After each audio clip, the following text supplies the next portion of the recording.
কিন্তু ও ফেল। বাপ মনে মনে করে আমার ছেলে মরে যাবে, ধরে বেঁধে কোনো রকমে নিয়ে এসে বিয়েটা দিয়ে বাঁচা বাঁচা। বিয়েটা হলো 2 থেকে 3 বছর যেতে না যেতে হাই রে হাই একটা দুটো সন্তানের জনক জননী যখন হয়, তারপরেই দেখা যায় ভালোবাসা জানলা দিয়ে বেরিয়ে গেল, আর দরজা দিয়ে দুঃখ দুর্দশা কষ্ট ঝগড়া অশান্তি সব বাড়িতে ঢুকে গেল। ভাইরা আমার, রাত্রে যখন 9টা-10টা বাজে ওই ঘরের পাশ দিয়ে যে যায় সে শুনতে পায় ঘরের ভিতরে 220 440 আওয়াজ হয়, মানে ডিসুম ঢাসাম গুপ গাপ। কি রে ভাই? বলতে লেগে গেছে খেল মারপিট, ঝগড়ার সময় ঝগড়া। শিক্ষকের স্ত্রী ঝগড়ার সময় বলছে আমাকে বেশি শেখাতে এসো না। অভিনেতার স্ত্রী ঝগড়ার সময় বলছে আমার সঙ্গে নাটক করো না। ধোপার স্ত্রী ঝগড়ার সময় বলছে একেবারে মেরে ধুয়ে দেব। দোকানদারের স্ত্রী ঝগড়ার সময় বলছে সস্তার মাল পেয়েছো। ইঞ্জিনিয়ারের স্ত্রী ঝগড়ার সময় বলছে মেরে পালি চাপা দিয়ে দেবো। কসাইয়ের স্ত্রী ঝগড়ার সময় বলছে কেটে টুকরো টুকরো করে দেবো। জেলের স্ত্রী ঝগড়ার সময় বলছে মেরে শুটকি মাছ বানিয়ে দেবো। আলে মাওলানা হুজুরদের বাড়িতে ঝগড়া হতে পারে, হাড়ির কাছে হাড়ি ঠোকাঠুকি হবে। বলছে আল্লাহর কোরআন রাসূলের হাদিস আছে, বসে আলোচনায় সমস্যা মিটিয়ে নেব। আপনার স্ত্রীর সঙ্গে আপনি সারা জীবন থাকছেন, ঝগড়া হতে পারে। স্ত্রী যখন রেগে যাবে আপনি চুপ করে থাকবেন, আর আপনি যখন রেগে যাবেন আপনার স্ত্রী চুপ করে থাকবেন, আর একে অপরকে সম্মান করবেন, দেখবেন ঝগড়া হবে না। ভাইরা আমার, তরুণ যুবকেরা আমার, হে জওয়ান যুবকেরা, 4 ইমামের এক ইমাম, একজন ইমাম, ওনার স্ত্রী যখন ইন্তেকাল করেছিলেন 30 বছর ঘর সংসার করার পরে স্ত্রীকে যখন বিদায় জানাচ্ছেন, দাফন করছেন, ঝরঝর করে ইমাম সাহেব কাঁদছেন আর বলছেন হে আমার প্রিয়তমা স্ত্রী, 30 বছর তোমার সঙ্গে আমি ঘর সংসার করলাম, কিন্তু তোমার সঙ্গে আমার একটা দিনের জন্য কখনো ঝগড়া হলো না।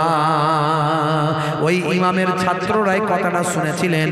পরে দাফন কাফনের পরে জিজ্ঞাসা করলেন হুজুর বেয়াদবি নেবেন না, আপনি দাফন কাফন করার সময় কেঁদে কেঁদে বলেছিলেন ও আমার প্রিয়তমা স্ত্রী, তোমার সঙ্গে 30টা বছর ঘর সংসার করলাম, কিন্তু তোমার সঙ্গে আমার একদিনের জন্য ঝগড়া হলো না, এটা কি করে সম্ভব হলো হুজুর? একটু বলুন, স্ত্রীর সঙ্গে ঝগড়া হয়নি কেমন করে হতে পারে? সেই সময় ইমাম সাহেব বলেছিলেন, ওই আল্লাহর নেক বান্দা ওলি বান্দা ইমাম সাহেব বলেছিলেন, জামানার মস্ত বড় ইমাম, তিনি বলেছিলেন শোনো হে ছেলে, হে আমার ছাত্ররা শুনে রেখে দাও, যখন আমার স্ত্রী রাগান্বিত হতো তখন আমি চুপ করে যেতাম, আর যখন আমি রাগান্বিত হতাম তখন আমার স্ত্রী চুপ করে যেত। এইভাবে আমরা 30টা বছর ধরে সংসার ধর্ম করেছি, একদিনের জন্য আমাদের মধ্যে ঝগড়া কখনো হয় না। দেখেছেন ভাইরা আমার, তরুণ যুবকেরা আমার, নবীর সুন্নতকে ফলো করুন, জীবন ধন্য হবে। সুন্নত, অনেক সুন্নতের কথা আমি বললাম, কিন্তু মনে রাখবেন কবরে গেলে কোনো সুন্নত দেখা যাবে না। কবরে গেলে একটা সুন্নত দেখা যাবে, সেটা হলো মুখের দাড়ি। মুখের দাড়ি দেখা যাবে শুধু। তাই আমি বলবো হে যুবকেরা, যারা দাড়ি রাখেন না, এখন নেতা মন্ত্রী খেলোয়াড় প্লেয়ার হরভজন সিং থেকে শুরু করে লিওনেল মেসি, বিরাট কোহলি, হ্যাঁ কত নেতা মন্ত্রী, তারা সব দাড়ি রেখেছে, ফ্যাশন দাড়ি, ফ্যাশন দাড়ি। আমি বলবো দাড়ি তোমার ছোট হোক, কিন্তু ফ্যাশন দাড়ি মনে করে নয়, নবীর সুন্নত দাড়ি মনে করে রাখো। দাড়িটা ছোট হতে পারে। আমি মোহেবুল্লাহ হুসাইনের মতো বড় দাড়ি রাখতে তোমার লজ্জা লাগে। তুমি যে প্রফেশনের মধ্যে থাকো, তুমি প্রফেশনালি যে কাজটা করো, সেখানে কাজ করতে গেলে তোমার অনেক অসুবিধা ফিল করতে পারো, তাই তুমি হয়তো বড় দাড়ি রাখতে পারছো না, কিংবা তোমার ইমানের শক্তি হয়তো সেই জায়গায় পৌঁছায়নি। তুমি ছোট দাড়ি রাখো, দাড়িটা ছোট হোক, কিন্তু কোনো ফ্যাশন দাড়ি মনে করে বলে নয়, নায়ক গায়ক খেলোয়াড় প্লেয়ার রেখেছে বলে নয়, নবীর সুন্নত মনে করে দাড়িটা রাখো। এই দাড়িটা রেখেছো, এই অবস্থায় যদি তোমার মারা যাও, তুমি যদি মারা যাও, আমার দয়ার নবীকে ভালোবেসে দাড়িটা রেখেছো, মুনকার নাকির ফারিস্তা কবরে এসে বলবে মান রব্বুকা, মান রব্বুকা। দেখতে পাবে দাড়ির দেখা, হতে পারে ওই দাড়িটা হবে তোমার সুন্নত বলে রাখা, যেটা নাজাতের জারিয়া। দাড়ি হলো সবচেয়ে বড় সুন্নত। হে তরুণ যুবকেরা, হে আমার বন্ধুরা, হে আমার মুরব্বিয়ানেরা, শুনে রেখে দিন বাবা, সবচেয়ে বড় ইবাদত হলো নামাজ। আফজালুল ইবাদাতি ইবাদাতুস সালাত, সবচেয়ে বড় ইবাদত হলো নামাজ। সেই নামাজটা ছাড়বেন না। নামাজের সময় হলে নামাজটা পড়বেন বাবা। আজান যখন দেবে ওযুটা করবেন, মসজিদে যাবেন। আমার নানা যান ছোট হুজুর কেবলা বলতেন, বাবা কি দিয়ে বোঝালে তোমরা বুঝবে, ঝোড়ার কোদাল দিয়ে বোঝালে বুঝবে নাকি? দাদা যান পিন্নাগরি হুজুর কেবলা বলতেন, বাবা 5 12 60 মিনিট 12 মিনিট করে সময় দিলে 1 ঘন্টায় 5 ওয়াক্তের নামাজ পড়া যায়। 1 ঘন্টা 5 ওয়াক্তের নামাজ পড়া যাবে। 1 ঘন্টা নামাজে দিলে বাকি 23 ঘন্টা তোমার আমার আল্লাহ সাকসেসফুল করে দেবেন। যদি তুমি সাকসেস পেতে চাও, যদি তুমি কামিয়াবি হতে চাও, তাহলে আজান দিলে মসজিদে গিয়ে নামাজে দাঁড়িয়ে যাও। শিক্ষায় সাফল্য পেতে চাও, কারবারে সাফল্য পেতে চাও, চাষবাসে সাফল্য পেতে চাও, সংসারে শান্তি চাও, বিপদ আপদ থেকে মুক্তি পেতে চাও, আল্লাহ বলছেন আস্তাইনু বিস-সাবরি ওয়াস-সালাহ, বান্দা তোরা আমার কাছে সাহায্য প্রার্থনা কর ধৈর্য এবং নামাজের মাধ্যমে। হে তরুণ যুবকেরা, হে আমার বন্ধুরা, নামাজের সময় হলে মুয়াজ্জিন যখন আযান দেবে, মসজিদে গিয়ে হাজিরা দেবেন। মুয়াজ্জিন বলে হাইয়া আলাস সালাম, এসো নামাজের দিকে এসো। নামাজের দিকে এলেই মুয়াজ্জিন আবার বলে নামাজ এলে কি হবে? হে মুয়াজ্জিন বলে দাও নামাজ এলে কি হবে? মুয়াজ্জিন বলে দেয় হাইয়া আলাল ফালাহ, হাইয়া আলাল ফালাহ।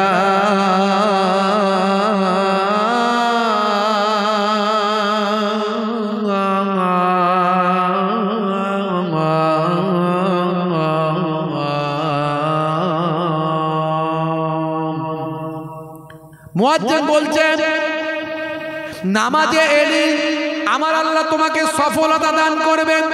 তুমি সাফল্য যদি পেতে চাও, মসজিদে এসে নামাজে দাঁড়াও। অনেকে দেখা যায় নামাজে গিয়ে চুলকানি শুরু করে দেয়, লম্বা কেরাত ধরেছে, ইমাম সাহেব তারাবির নামাজ। আউযু বিল্লাহি মিনাশ শাইতানির রাজিম, বিসমিল্লাহির রাহমানির রাহিম, আলহামদুলিল্লাহি রাব্বিল আলামিন, আর রাহমানির রাহিম, মালিকি ইয়াউমিদ্দিন, ইয়্যাকা না'বুদু ওয়া ইয়্যাকা নাস্তাঈন, ইহদিনাস সিরাতাল মুস্তাকিম, সিরাতাল লাযিনা আন'আমতা আলাইহিম গায়রিল মাগদুবি আলাইহিম ওয়ালাদ-দাল্লিন।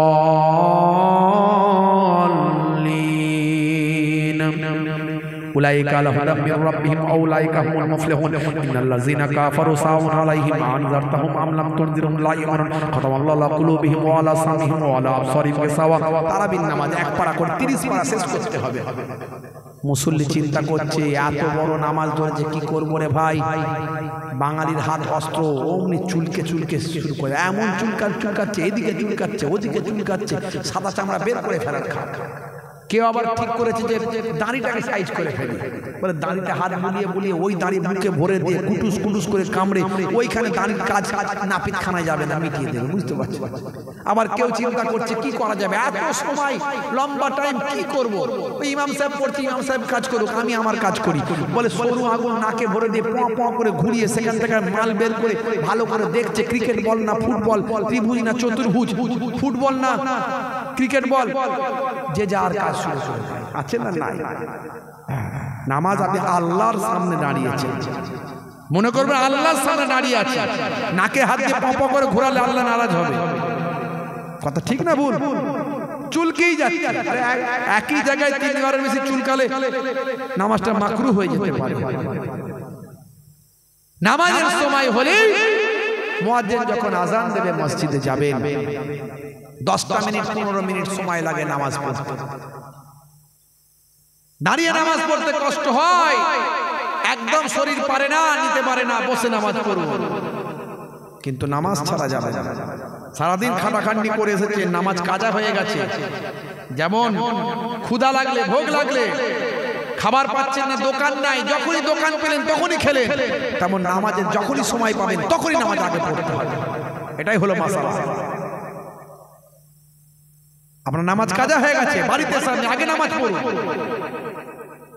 আপনি দাঁড়িয়ে নামাজ পড়তে পারছেন না, বসে পড়ুন। শরীর একদম বইছে না, এত সুন্নত নফল নামাজ পড়তে পারছেন না, আপনি ফরজ ওয়াজিব নামাজ সুন্নতে মুআক্কাদাটা পড়ুন। কিন্তু নামাজ ছাড়া যাবে না। নামাজ ছেড়ে দিয়ে জান্নাতে যাবেন না ভাবতেই পারেন না। আজ মরে গেলে কাল 2 দিন হয়ে যাবে, কি কৈফিয়ত দেবেন আল্লাহর কাছে, কি জবাব দেবেন?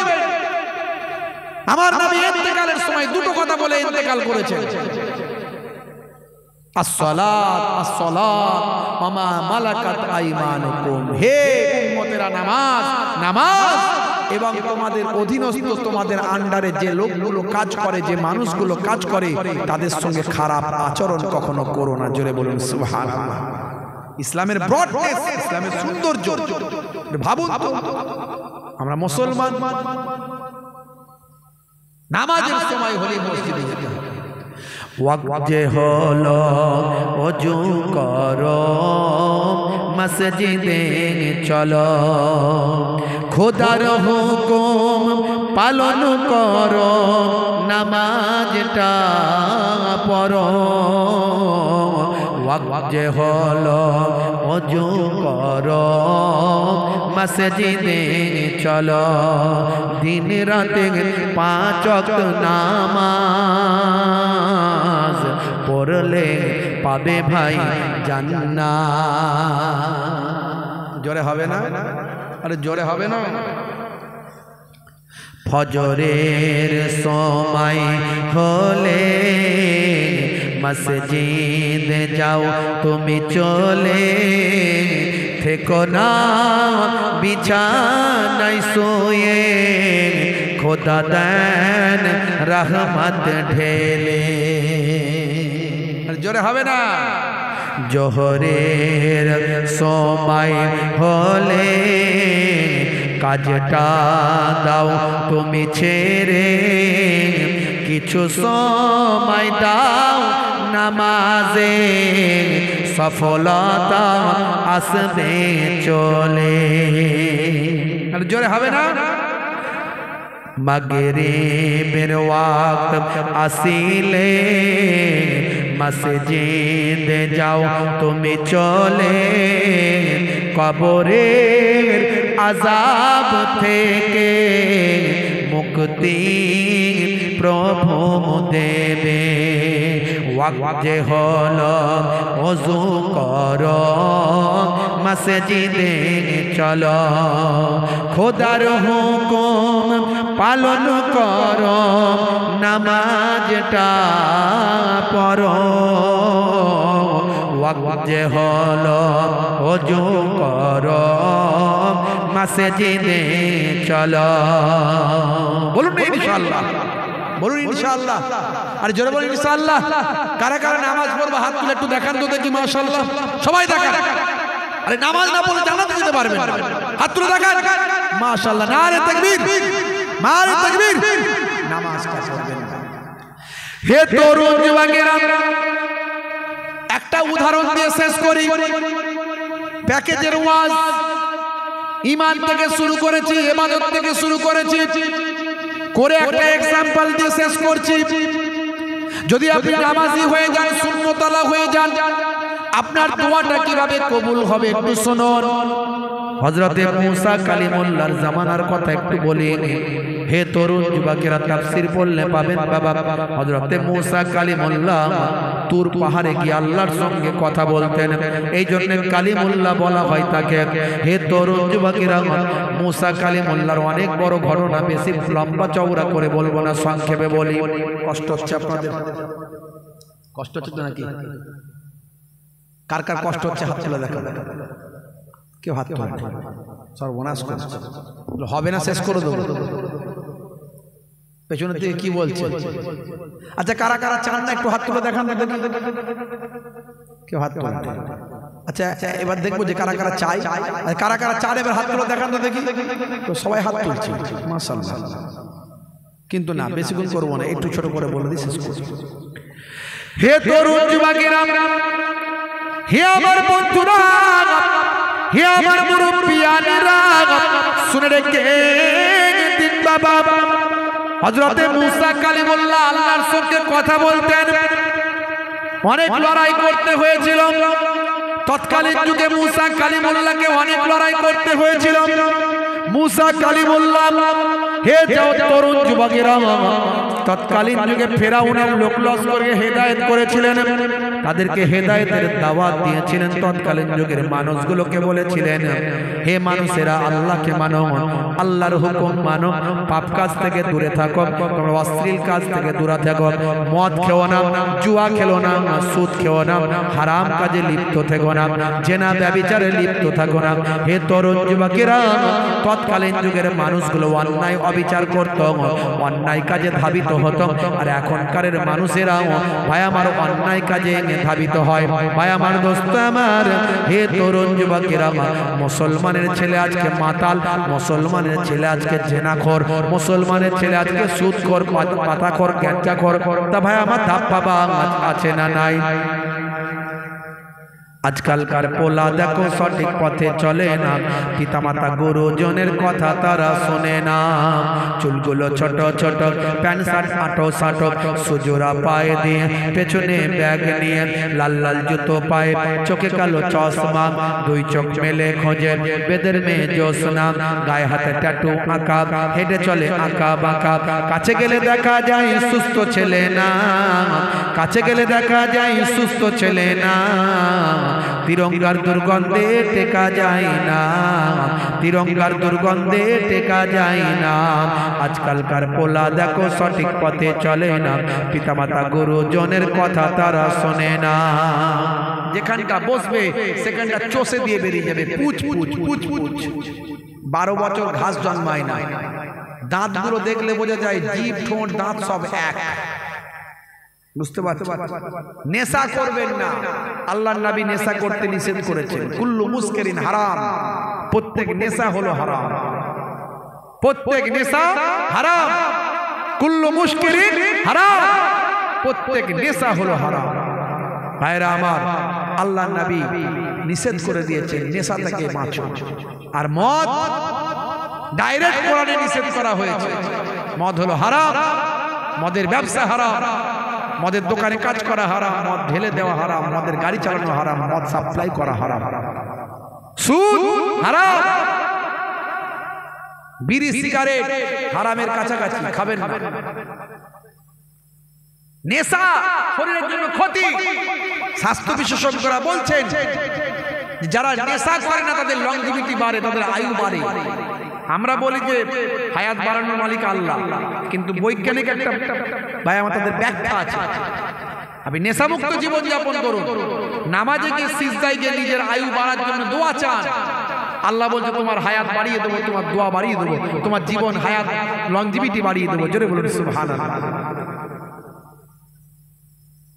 নেশা থেকে বাঁচো মুসলমানের ছেলে, জিভ ঠোঁট দাঁত সব এক করে ফেলেছে। ভালো চলছে ধান্দা, খাচ্ছে রজনীগন্ধা, কারবারে অশান্তি, চালাচ্ছে টুকটাক করে শান্তি। মন করবে কমল, খাচ্ছে ওরা বিমল। উড়িষ্যার বরাস যেখানটা বসে সেখানটা চষে দিয়ে বেরিয়ে যায়। 12 বছর ঘাস জন্মাবে না। আমি মাঝে মাঝে ভাবি এদের বউগুলো টেকে কি করে, এদের বউগুলো টেকে কি করে। গাল হা করতে বললে পারে না, ভাত খায় ছোট ছোট করে, অল্প অল্প করে খায়। বড় করে হাত করলে এদিকগুলো লেগে যাবে, রক্ত বেরোতেও পারে, বলা যায় না। হুজুর তাকবীর দেয়, আল্লাহু আকবার আস্তে করে বলে, বুঝতে পারছেন? আর রাত দিন শুধু চেয়ে বাঁচছে। বাপ নেশা থেকে বাঁচুন। তিরঙ্গা গুটকা বেশি খেলে নার্ভের সমস্যা হয়ে যাবে, তোমার যৌন সমস্যা আসবে। আর যারা বিড়ি সিগারেট খায় তাদের লাঞ্চ ফুসফুস সব কালো হয়ে যাবে। Smoking is injurious to health. আস্তে আস্তে ক্যান্সারের দিকে ধাবিত হবে।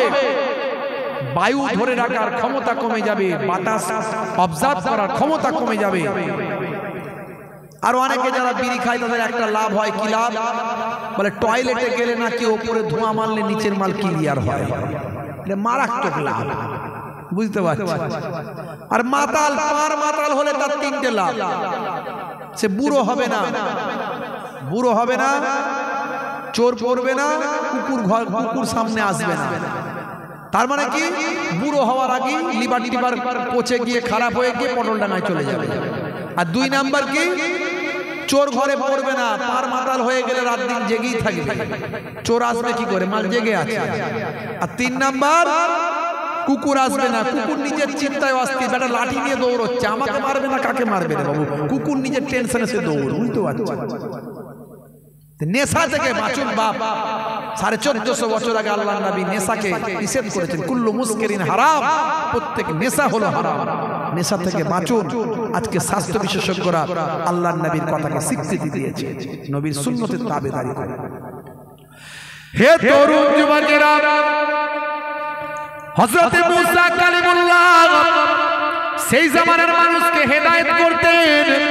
আর মাঝে মাঝে তুর পাহাড়ে গিয়ে আল্লাহর সঙ্গে কথা বলতেন। হে তরুণ যুবকেরা, একদিন মুসা কালিমুল্লাহ তুর পাহাড়ে যাচ্ছেন আল্লাহর সঙ্গে কথা বলার জন্য। একজন মহিলা এসে বলে, হুজুর, ও আমাদের নবী, ও আমাদের পয়গম্বর, দীর্ঘদিন আমার বিবাহ হয়েছে কিন্তু কোনো সন্তান হচ্ছে না। আমার সন্তানের জন্য বড় দোয়া চান। আমি আমার সন্তান ছাড়া কেমন করে থাকবো, কেমন করে বাঁচবো? আমার কি আল্লাহ একটা সন্তান দেবেন না? আমার সন্তানের জন্য আল্লাহর কাছে একটু দোয়া চাইবেন, আল্লাহর সঙ্গে একটু আমার সন্তানের ব্যাপারে কথা বলবেন। হযরত মুসা কালিমুল্লাহ বললেন, যাও মা, ঠিক আছে, দাঁড়াও, আমি আল্লাহর সঙ্গে তুর পাহাড়ে কথা বলতে যাচ্ছি, ফিরে এসে তোমাকে জানাবো। হে তরুণ যুবকেরা, হে আমার বন্ধুরা, হযরত মুসা কালিমুল্লাহ তুর পাহাড়ে উঠে গেলেন।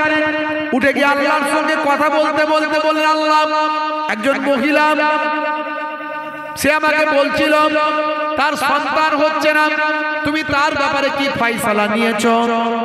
আল্লাহ বললেন, হে নবী মুসা, শুনে রেখে দাও, ওই মহিলার ব্যাপারে আমার ফয়সালা হলো, তাকে আমি বন্ধা রাখবো, তাকে আমি সন্তান দেব না। সন্তান দেওয়ার মালিক আমি আল্লাহ, সন্তান না দেওয়ার মালিক আমি আল্লাহ। কালো চামড়ার মালিক আমি আল্লাহ, সাদা চামড়ার মালিক আমি আল্লাহ। কারো আমি কালো চামড়া দিয়ে কালো বানাবো, কাউকে আমি সাদা বানাবো, কাউকে আমি ধনী বানাবো, কাউকে আমি গরিব বানাবো, কাউকে আমি সন্তান দেব, কাউকে আমি সন্তানহীন রাখবো। পৃথিবীর মানুষের কাছে বুঝিয়ে দেব আমি আল্লাহ সব পারি, এটা আমি আল্লাহর তরফ থেকে নির্দেশ। অন্যদিকে তাকে আমি উপকার দেব, অন্য দিক থেকে আল্লাহ তাকে ফায়দা দেন। একদিকে তাকে আল্লাহ কোনো কিছু না দিয়ে অন্যদিকে আল্লাহ তাকে দেন। ওয়ালা নাবলু আন্নাকুম বিশাইইম মিনাল খাউফি ওয়াল জু ওয়া নাকসিম মিনাল আমওয়ালি ওয়াল আনফু ওয়াল নাকসিম মিনাল আমওয়ালি ওয়াল আনফুসি ওয়াস সামারাত ওয়া বাশশিরিস সাবিরিন।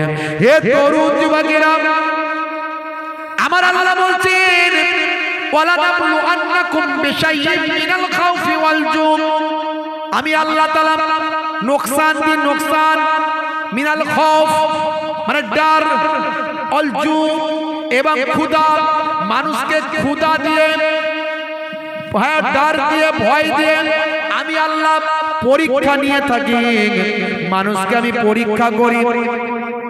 ভাইরা আমার, তরুণ যুবকেরা, আমি মানুষকে পরীক্ষা করি তার মাল এবং সম্পদের ক্ষতি দিয়ে। ওয়ালা নাবলু আন্নাকুম বিশাইইম মিনাল খাউফি ওয়াল জু ওয়া নাকসিম মিনাল আমওয়ালি ওয়াল আনফুসি ওয়াস সামারাত ওয়া বাশশিরিস সাবিরিন। হে দুনিয়ার মানুষ, শুনে রেখে দাও, আমি তাদেরকে মাল সম্পদের ক্ষতি দিয়ে পরীক্ষা নিয়ে, যাতে করে কে বান্দা সবর করছে, কে ধৈর্যশীল হচ্ছে। ইন্নাল্লাহা মা'আস সাবিরিন, আমি আল্লাহ ধৈর্যশীল বান্দাদের সঙ্গে থাকি। হে তরুণ যুবকেরা, এটা আমি আল্লাহর পক্ষ থেকে পরীক্ষা।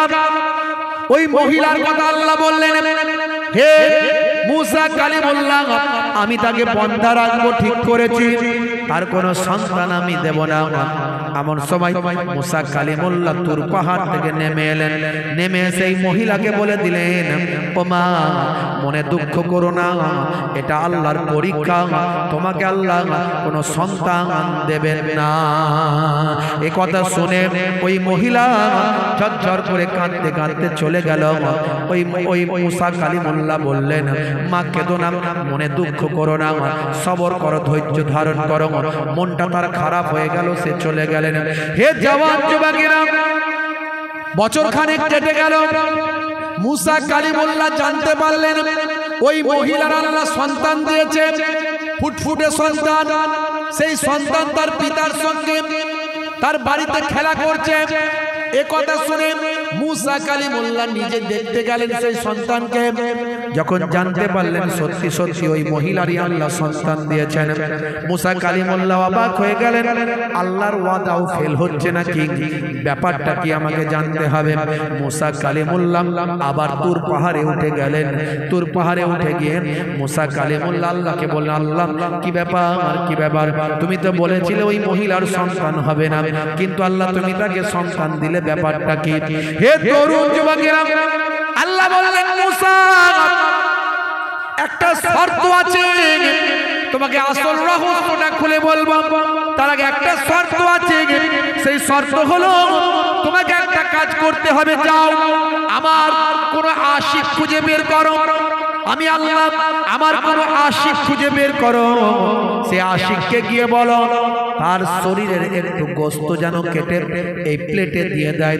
তুমি একটা প্লেট নিয়ে যাবে, সেই প্লেটে যেন আমার কোন আশিক তার একটু সামান্য গোস্ত কেটে দেয়। এই গোস্তটা নিয়ে আমার দরবারে আসবে। আমার দরবারে যখন আসবে, তুর পাহাড়ে যখন আসবে, তখন তোমাকে আসল রহস্যটা আমি খুলে বলবো। তুমি একটু গোস্ত তার কেটে নিয়ে আমার কাছে এসো। হে তরুণ যুবকেরা, মুসা কালিমুল্লাহ তার উম্মতদের কাছে গেলেন, গিয়ে আসল কথাটা খুলে বললেন। উম্মতেরা সবাই জানতো, সবাই আশ্চর্য হয়েছিল। আল্লাহ যা বলেন সেটাই তো করেন। মুসা কালিমুল্লাহ আগে বলেছিলেন তার সন্তান হবে না, কিন্তু সন্তান হয়েছে। সকলে রহস্যটা জানতে চায়। এমন সময় মুসা কালিমুল্লাহ বললেন, তাহলে একটু কে আছো, আল্লাহর আশিক বান্দা কে আছো, একটু নিজের শরীরের গোস্তটা কেটে আমার প্লেটে দাও। এ কথা শোনার পরে সবাই যে যার নিজের পালাতে শুরু করলো, কেউ আর নিজের শরীরের গোস্ত কেটে দিল না। এমনি খুব মহব্বত। আর পরীক্ষা যখন আসে তখন মহব্বত বোঝা যায় কে কতটা ভালোবাসে। খেলার নাম বাবাজি। যেই মুসা নবী বলেছেন গোস্ত কেটে দাও বাবা, তখন আর মহব্বত নাই, আর জানার কোনো আগ্রহ নাই। মুসা নবীকে দেখলেই পালিয়ে যাচ্ছে, বলে গোস্ত কেটে দিতে, শরীর থেকে গোস্ত কেটে দিতে, মারাত্মক ব্যাপার। মুসা কালিমুল্লাহ নিরুপায়, কেউ আর শরীর থেকে গোস্ত কেটে দেয় না। হে তরুণ যুবকেরা, মুসা কালিমুল্লাহ ওই খালি প্লেট নিয়ে আবার চলে যাচ্ছেন তুর পাহাড়ে আল্লাহর সঙ্গে কথা বলার জন্য। যাওয়ার পথে রাস্তার ধারে দেখতে পান একজন বুজুর্গ মানুষ বসে আছেন, আল্লাহর ইবাদত করছেন, আল্লাহর দরবারে মোনাজাত করছেন।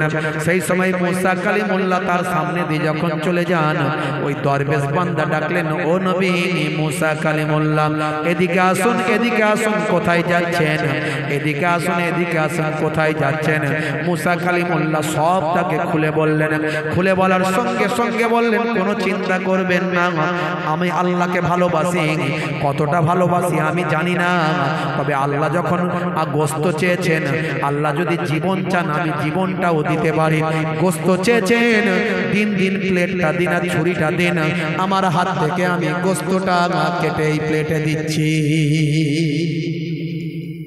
দরবেশ মুসা নবীকে নিজের হাতের গোস্ত দিলেন। মুসা নবী এবার সেই গোস্ত নিয়ে চিন্তা করলেন, এবার আল্লাহ রহস্য খুলে বলবেন। যাই আমি তুর পাহাড়ে চলে যাই। এবার মুসা কালিমুল্লাহ চলে যাচ্ছেন।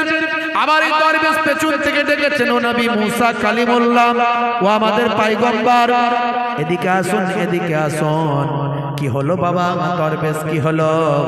বলে হুজুর বিয়াদবি নেবেন না, আল্লাহ শরীরের গোশত চেয়েছেন, কোন জায়গার গোশত চেয়েছেন সেটা তো আপনাকে বলেননি, আর আপনিও তো আমাকে বলেননি। আমি হাতের গোশত দিয়েছি, না জানি আল্লাহ কোন অংশের গোশত চেয়েছেন। দাঁড়ান দাঁড়ান, আমি একটু আমার গার্দানের গোশতটা দিই। বলে এখান থেকে গার্দান থেকে একটু গোশত কেটে নিয়ে সেই প্লেটে দিয়ে বললেন এবার আপনি যান। আবার মুসানবীতে জুটে গেছে, আবার ওই দরবেশ ডাক দিয়েছে, হুজুর শুনুন কি হলো বাবা? আল্লাহ কোন জায়গার গোশত চেয়েছেন আমিও জানি না, আপনিও জানেন না। মানুষের শরীরের সবচেয়ে ভালো জায়গা হলো হার্ট, কাল, হার্ট, হৃদয়। নবী বলেছেন আত-তাকওয়া হাহুনা, যার তাকওয়া হার্ট কাল্ব ভালো তার সারা শরীর ভালো, যার কাল্বটা খারাপ তার সারা শরীরটা খারাপ। দাঁড়ান দাঁড়ান, ও নবী মুসা কালিমুল্লাহ, আর একবার প্লেটটা দিন, আমি আমার এক কালবের উপর থেকে কিছুটা গোশত কেটে আপনাকে দিন। এখান থেকে কিছুটা শরীরের গোশত কেটে আবার ওই প্লেটে দিলেন, এবার যান, এবার আপনি চলে যান। মুসা কালিমুল্লাহ তুর পাহাড়ে চলে গেলেন। আল্লাহকে বলেন আল্লাহ গোশত নিয়ে এসেছি, এবার রহস্য খুলে বলো। আল্লাহ বললেন হে নবী মুসা শুনে রেখে দাও, জেনে রেখে দাও, তুমি যখন তুর পাহাড় থেকে নেমে গিয়ে ওই মহিলাকে বললে সন্তান আল্লাহ দেবেন না, তখন সেই মহিলার মনটা বড় খারাপ হলো, ঝরঝর করে কাঁদতে লাগলো। সে বাড়ি চলে গেল, তুমিও চলে গেলে। সেই বাড়িতে একজন দরবেশ, এই যে দরবেশ যে আমাকে গোশত দিয়েছে, এই দরবেশ সেই মহিলার বাড়িতে গেল। দরবেশ মানুষ, বড় দরবেশ মানুষ, ক্ষুধা পেয়েছে, খাবার চাইলো মহিলার কাছে। ওই মহিলার কাছে যখন এই দরবেশ খাবার চেয়েছিল, হে নবী মুসা কালিমুল্লাহ শোনো, সেই সময় ওই মহিলার হৃদয়ে, মহিলার মনেতে শয়তান ওয়াসওয়াসা দিয়েছিল। মানুষের হৃদয়ে ফি সুদুরিন নাস, অন্তরে, মানুষের অন্তরে ওয়াসওয়াসা দেয়।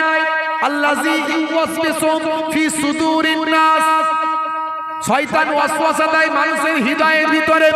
ওই মহিলার অন্তরে ওয়াসওয়াসা দিয়েছিল শয়তান, তোকে তো আল্লাহ বাচ্চা দেননি, তুই কেন মানুষকে আল্লাহর রাস্তে খেতে দিবি?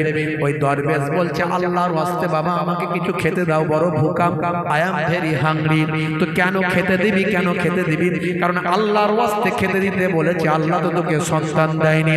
তখন ওই মহিলা শয়তানের সঙ্গে লড়াই করে বলেছিল আল্লাহ আমাকে অনেক বিপদ আপদ থেকে হেফাজত করেছেন, আল্লাহ আমাকে অনেক সম্পদের মালিক করেছেন, আল্লাহ আমাকে অনেক কিছু দান করেছে, শুধু সন্তান দেয়নি বলেন আমি আল্লাহর নাশুকরি করতে পারবো না, শুধু সন্তান দেয়নি বলেন আমি আল্লাহর সঙ্গে বিয়াদবি করতে পারবো না। আল্লাহ বলেছেন ভিখারিকে, আল্লাহ বলেছেন দরিদ্র মানুষকে তাড়িয়ে দিও না, কেউ তোমার কাছে সাহায্য চাইলে তাকে তাড়িয়ে দিও না। না না না, ওই মানুষটা, বয়স্ক মানুষটা, ওই ক্ষুধার্ত মানুষটা খাবার চেয়েছেন, ওই খাবার চা ক্ষুধার্ত মানুষটাকে আমি খাবার দিতে না দিয়ে আমি পারবো না। ভাই আমার, সবচেয়ে বড় দান হলো কোন ক্ষুধার্ত মানুষকে খাবার দেওয়া। এটা হলো আল্লাহর নবীর হাদিস, বুখারী শরীফের 12 নম্বর হাদিসের মধ্যে এটা এসেছে। তুতঈমুত তাআম বলা হয়েছে। হে তরুণ যুবকেরা, হে আমার মুরব্বিয়ানেরা, শুনে রেখে দিন বাবা।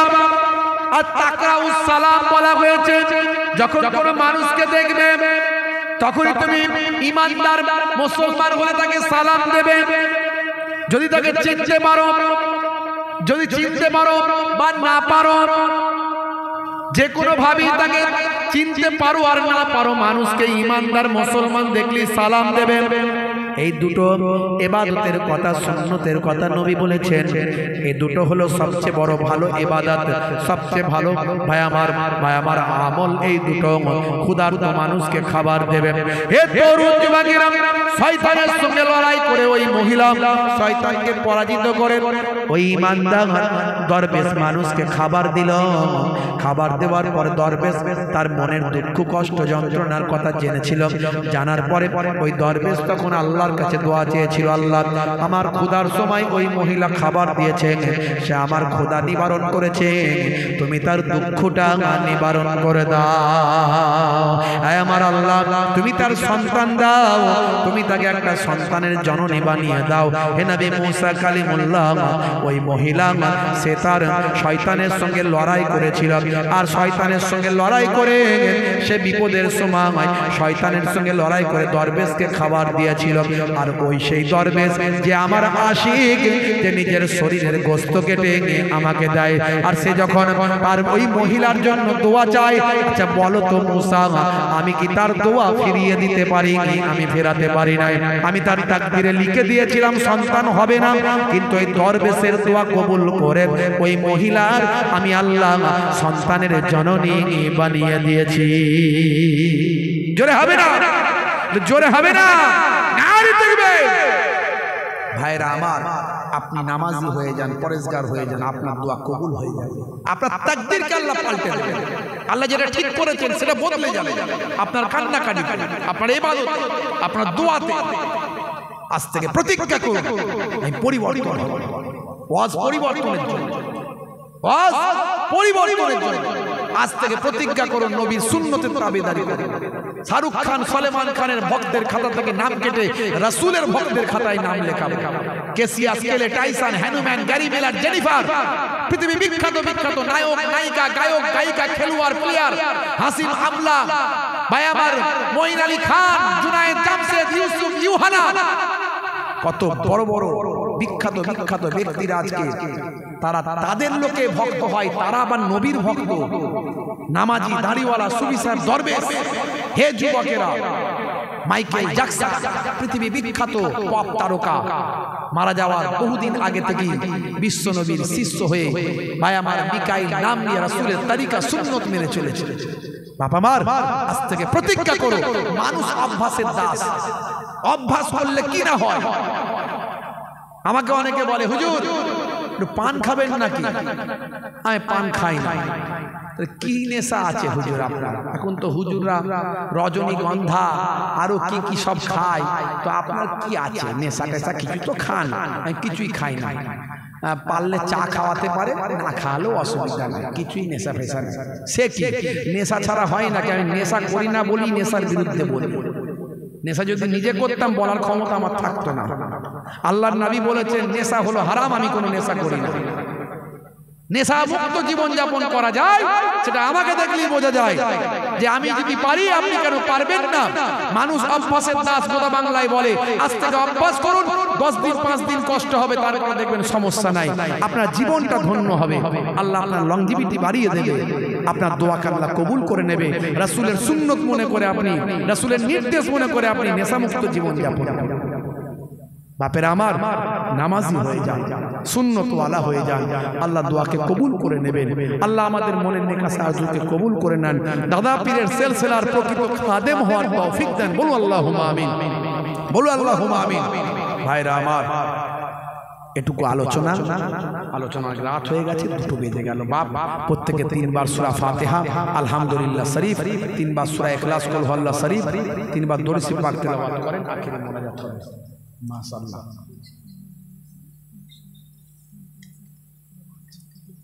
আচ্ছা ঠিক আছে। প্রত্যেকে 3 বার সূরা ফাতিহা, 3 বার সূরা ইখলাস, 3 বার দরুদ শরীফ তেলাওয়াত করেন, মোনাজাত হবে। কিয়াম সালাম আগে আমার ভাই করে দিয়ে চলে গেছেন, আমি আর সময় বাড়াতে চাইছি না। একবার দাঁড়িয়ে সালাম পেশ করি, এটা বড় সম্মানের জিনিস, একটু দাঁড়িয়ে সালাম পেশ করি। ইয়া নবী সালাম, এটা খুললি হবে কোটটাও।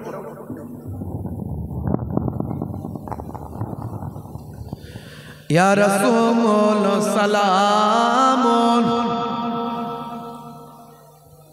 একটু সামনে থেকে এগিয়ে গিয়ে আসেন। যারা বাইরে আছেন সব চলে আসেন, আর যারা খেদমতের দায়িত্বে আছেন তারা তাবারুক রেডি করে ফেলেন। ইয়া হাবিব সালাম আলাইকা, জোরে জোরে বলেন সালাওয়াতুল্লাহ। आज है ईद ए मुबारक, आज है रोज़े मुसर्रात, आज है वक़्ते बिलादत